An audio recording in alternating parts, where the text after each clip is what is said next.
ಇದು ಸೋಮವಾರ ಬೆಳಗ್ಗೆ ಎಲ್ಲರೂ ರೆಡಿಯಾಗಿ ಹರಕೆ ತೀರಿಸೋ ಕಾರ್ಯಕ್ರಮಕ್ಕೆ ಹೋಗ್ತಾ ಇದ್ದೀವಿ. ಅಂದರೆ ಒಂದು ಚಿಕ್ಕ ಹರಕೆ ಇತ್ತು, ಅಮ್ಮ ಚಿಕ್ಕ ವಯಸ್ಸಲ್ಲಿದ್ದಾಗ ಪಾಪಗೆ ನನ್ನ ಮಗನಿಗೋಸ್ಕರ ಅಂತೇಳಿ ಮಾಡ್ಕೊಂಡಿದ್ದಂಥದ್ದು.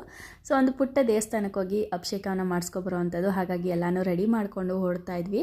ಈ ದೇವಸ್ಥಾನಕ್ಕೆ ಮುಂಚೆ ಎಲ್ಲ ನಾವು ಕಾಲ್ನಡಿಗೆಯಲ್ಲಿ ಚಿಕ್ಕ ವಯಸ್ಸಲ್ಲಿದ್ದಾಗೆಲ್ಲ ಹೋಗ್ತಾ ಇದ್ವಿ.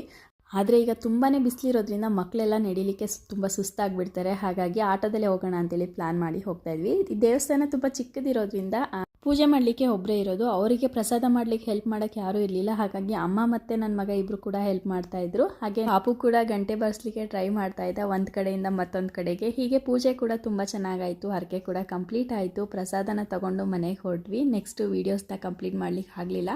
ಹಾಗೆ ನೆಕ್ಸ್ಟ್ ಡೇ ಮತ್ತೆ ಇನ್ನೊಂದು ದೇವಸ್ಥಾನಕ್ಕೆ, ಅಂದರೆ ಅಮ್ಮನ ಮನೆ ದೇವರಿಗೆ ಹೋಗಿ ಅಲ್ಲಿ ಕೂಡ ದರ್ಶನ ಮಾಡಿಕೊಂಡು ಪೂಜೆನ ಮುಗಿಸ್ಕೊಂಡು ವಾಪಸ್ ರಿಟರ್ನ್ ಆದ್ವಿ. ಮನೆಯಲ್ಲಿ ಚಿಕ್ಕ ಪಾಪು ಇರೋದ್ರಿಂದ ಅವನ ಜೊತೆ ಆಟ ಆಡಿಕೊಂಡು ಟೈಮ್ ಹೋಗೋದೇ ಗೊತ್ತಾಗೋದಿಲ್ಲ. ವೀಡಿಯೋಸ್